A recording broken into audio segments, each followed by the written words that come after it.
안녕하세요, 도미닉입니다. 요즘 근비대 훈련을 며칠간 진행하다 보니 과거 근비대 훈련에 막바지 시기에 느꼈던 기억이 떠올라 오늘은 내 근육이 잘 성장하지 않았던 근본적인 이유에 대해 이야기해보려 합니다. 근육 성장이 되지 않는 이유는 초보자 단계를 넘어선 분들께는 사실 뻔하디 뻔한 내용일 뿐입니다. 영양과 휴식이 부족하거나 운동 자세가 잘못되었다거나 해당 부위에 집중을 하지 못했거나 쉬는 시간이 너무 길다거나 가동 범위가 너무 짧다거나 등등 다양하지만 뻔하죠. 똑똑한 우리 구독자분들은 이러한 내용을 몰라서가 아니라 보통은 이러한 것들을 지키고 싶어도 지키지 못할 수밖에 없는 상황이기 때문일 겁니다. 따라서 제 생각엔 우리가 근본적으로 바로잡아야 할 것은 바로 마인드의 변화가 아닐까 싶습니다. 오늘은 이 마인드에 대해서 이야기해 보도록 하겠습니다. 이게 뭔 뜬구름 잡는 소리인지 모르시겠죠? 여러분들의 이해를 돕기 위해 저의 경우를 예로 들어볼게요. 제가 스트렝스 훈련을 하기 이전인 약 10여 년 전 근비대 훈련을 하던 시절을 예로 들어 설명하겠습니다. 아마도 그때가 결혼 전 20대 후반의 나이였고 미래에 대해 불안감이 상당했던 시기즈음으로 기억하네요. 당시에 저는 근육을 얻기 위해 누구보다 많은 노력을 했다고 생각하지만 한계를 극복하는 게 쉽진 않았습니다. 저의 전체적인 프레임은 매우 가늘었고 고로 얻을 수 있는 골격근량도 한정적이었으며 헤비한 훈련량에 비례하여 참 헤비하게 먹어주었지만 그만큼의 양을 소화시키기에는 역부족이었기에 그것도 나름 고역이었습니다. 게다가 주변 지인들이나 같은 헬스장 내 사람들의 수준 또한 고만고만했었기에 롤모델로 삼을 누군가도 없었고 있을 것 같다 싶으면 결국 로이더였습니다. 저처럼 약해 빠진 사람의 한계는 딱 여기까지인 건가 생각했던 시기였네요. 이 시기를 보낸 이후 스트렝스 훈련으로 완전히 갈아타긴 했지만 다행히도 이 근비대 훈련과 스트렝스 훈련 사이에 몇 개월이란 기간 동안 운 좋게도 스스로 무언가를 깨우치게 되었고 이는 제 운동 경험에 있어 참으로 가치 있는 기억으로 남게 되었습니다. 다시 말씀드리지만 저의 마인드가 가장 문제였어요.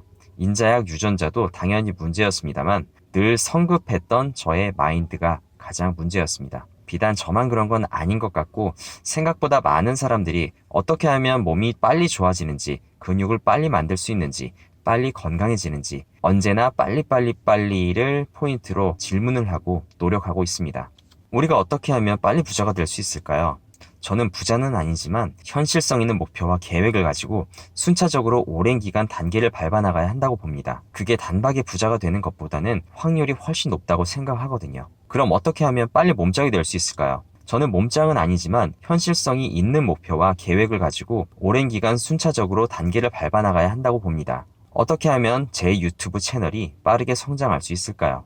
저는 인기 유튜버는 아니지만 현실성 있는 목표와 계획을 가지고 순차적으로 단계를 밟아나가야 한다고 봅니다. 저는 아직 구독자 1만 명도 안 되는 쩌리 유튜버이긴 하지만 그런 만큼 꼼수를 써서 구독자 수 달성을 앞당겨 보려고 노력한 적은 없습니다. 여기저기 홍보를 하거나 댓글을 다는 등의 노력도 사실상 참았고요. 더 자극적인 제목과 썸네일을 만들 수 있었지만 나름 적절한 선에서 마일드하게 운영해오고 있습니다. 이런 걸 보면 주변 지인들은 답답해도 하죠. 하지만 전 빠른 것도 좋지만 그보다는 좀 답답하더라도 천천히 단단하게 성장해야 채널이 더 건강하고 오래 갈 수 있을 거라는 마인드를 가지고 있습니다. 이런 식의 마인드를 저는 시나브로 마인드로 칭합니다. 이 시나브로 마인드를 저는 운동을 통해 배울 수가 있었습니다. 간혹 헬스장에서 나이 드신 몸짱 아저씨들을 보면 결국 오랜 기간 동안 세월을 통해 시나브로 다져진 몸이 대부분입니다. 보디빌딩에서는 보통 20대 훈련자보다 30대 이상의 훈련자가 더 몸이 좋은 게 사실이기에 다른 스포츠와는 다르게 근육의 균형 있는 성장만이 주된 목적인 이 보디빌딩에서는 구력이란 게 꽤 중요합니다. 제대로 된 방향을 확실히 잡은 상태로 차근차근 심호흡도 하면서 발전시켜 나가기 위해서는 시나브로 마인드가 굉장히 중요하다고 생각합니다. 물론 삶을 살다 보면 물 들어올 때 노 저어야 한다는 식으로 타이밍이 중요할 때가 있는 건 사실입니다. 하지만 그건 흔히 일어나지는 않는 타이밍이며 그때만 잘 잡으면 되는 것이죠. 전체적인 여러분들의 훈련 히스토리에 있어서는 통하지 않는 방법입니다. 단 성장기 때는 무조건 노를 저어야 합니다. 하여튼 당시 저의 한계라고 느낀 그 시점부터 약 몇 개월간은 수개월 안에 어느 정도의 근육량을 만들어야지 라는 식의 계획보다는 처음부터 다시 시작하자는 마음으로 시나브로 마인드를 가지고 리빌딩을 진행하였습니다. 시간이 걸려도 뜯어고치지 않으면 아무 의미가 없겠더라고요. 확실히 빠르게 성장하고 열심히만 달렸을 때랑은 다르게 시나브로 만들어가려다 보니 무엇을 고쳐야 할지가 눈에 보이기 시작했습니다. 당시 제가 근성장을 위해 고쳐야 했던 것들은 대략 이런 것들이었습니다. 1. 남의 시선 신경 쓰지 않고 무게 정하기. 쟤는 구력도 좀 있는 애가 드는 무게는 왜 저래? 누군가 당신을 보면서 이렇게 생각할 것 같나요? 내 몸에 비해 너무 낮은 무게를 고른 것 같아 쪽팔리시나요? 이거 정말 신경을 꺼야 하는 부분입니다. 여러분들이 정말 몸이 엄청 좋거나 엄청 잘생기고 또 엄청 예쁘지 않는 이상 실제로는 주변에선 별 신경을 쓰지 않습니다. 자신에게 적절한 무게가 아니면 건과 인대와 관절이 대신 수고를 해주기에 힘은 좀 붙을지언정 근육은 탱자탱자 놀며 자라지 않습니다. 남의 시선 그만 신경 쓰시고 스스로에게 정직하시어 이 무게로 나는 12번을 채울 수 있어. 이게 아닌 이 무게로 과연 나는 완벽한 자세로 계획한 12번이란 횟수를 채울 수 있을까?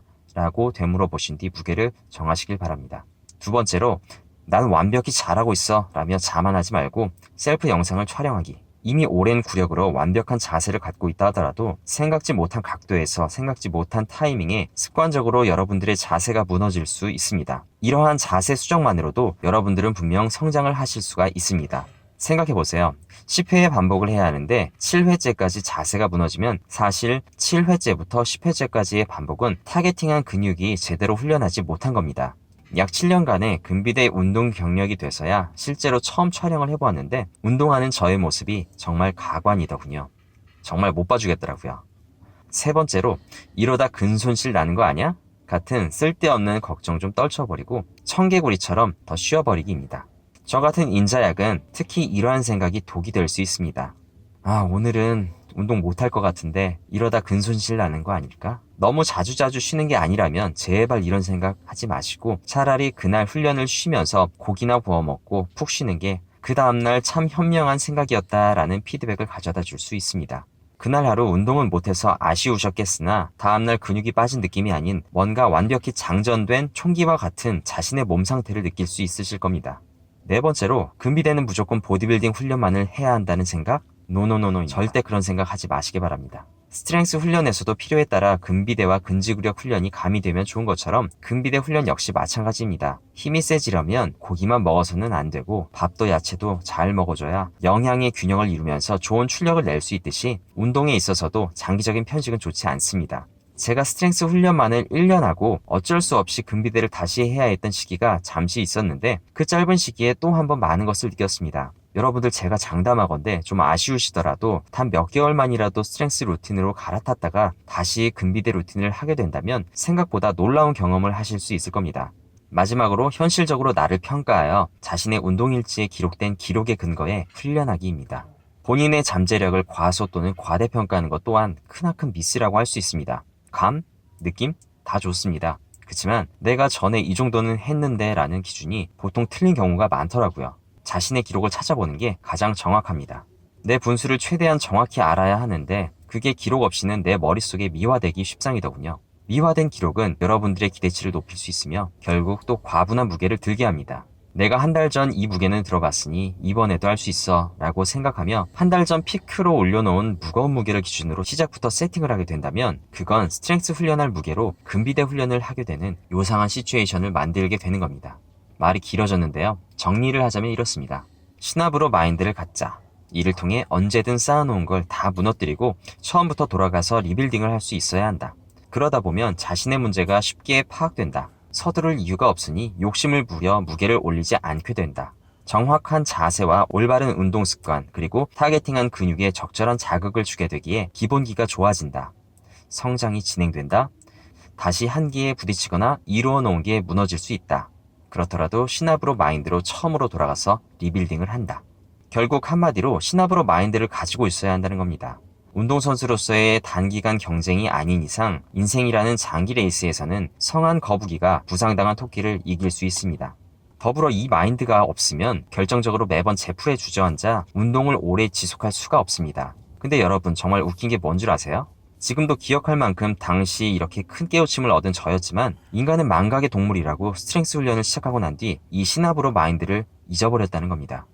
당시 스트렝스 훈련에 매력에 흠뻑 빠져버린 저로선 그저 내가 스트렝스에 특화된 인자강인가? 라고 하는 착각에 빠진 거죠. 그리곤 계속 욕심을 부렸습니다. 그저 7년간의 근비대 훈련으로 노력한 베이스라는 게 있었기에 스트렝스 훈련이 초기에 어느 정도 잘 먹었던 것 뿐인데 그걸 가지고 혹시나 인자강 아니야? 라고 착각을 했던 겁니다. 원래부터 인자약이었음을 모른 채 말이죠. 제가 인자약임을 확실히 절감했던 오랜 암흑기에 대해서는 나중에 따로 영상을 올리도록 하겠습니다. 오늘은 처음 의도했던 것보다 말이 정말 많았습니다. 간만에 근비대의 추억도 떠오르고 좋았네요. 이 채널에서 금비대 훈련에 대해 얼마나 더 이야기하게 될지는 모르겠지만 이럴 줄 알았으면 과거 기록해두었던 6권 정도의 수기로 작성된 운동일지를 버리지 않고 잘 간직했었어야 했는데 이사만 6, 7번을 다니다 보니 참 아쉽습니다. 그걸 보면서 저의 당시 상황을 파악하고 짚어드릴 수 있었을 텐데 말이죠. 여러분들은 운동일지를 적고 계시다면 버리지 말고 잘 보관하세요. 아, 요즘은 다들 폰이나 PC로 남기시겠군요. 자자, 이제 진짜 뻘소리는 그만하고 마무리하겠습니다. 결혼을 하고 아이가 태어나고 회사에서 승진하고 일을 더 많이 하고 점점 책임이 늘고 바빠지는 상황이 지속되다 보니 결국 계획성 있게 운동할 수는 없게 되었고 바쁜 일정으로 운동을 수일간 못하거나 과로로 한두 번씩 알아눕고 난 이후엔 몇 주 또는 몇 달간에 쌓아놓은 것들이 다시 와르르 무너져 있는 상황을 지금까지 수없이 많이 경험했습니다. 새벽에 운동을 하는데 아기가 울고 안아달라 한다? 그럼 그날은 운동 그냥 공치는 겁니다. 새벽 늦게까지 잠을 안 자고 보챈다? 그날 역시 운동을 공치는 거죠. 애들 둘 다 열이 나서 새벽에 자꾸 깬다? 그럼 그날도 운동을 스킵하게 될 가능성이 큽니다. 더 이상 얘기 안 해도 유부남 분들은 제 맘 아시죠? 애써 세워놓은 도미노가 한 번에 와르르 무너지는 허무한 상황이 꽤 자주 발생하여 이렇듯 훈련에 영향을 주지만 저는 아까도 여러 번 언급했던 이 시나브로 마인드를 가지고 있는 사람이기에 그럴 때마다 이제는 무표정으로 늘 이렇게 혼자 중얼거릴 뿐입니다. 처음부터 다시 하면 되지 뭐. 이상 도미닉이었습니다. 에이.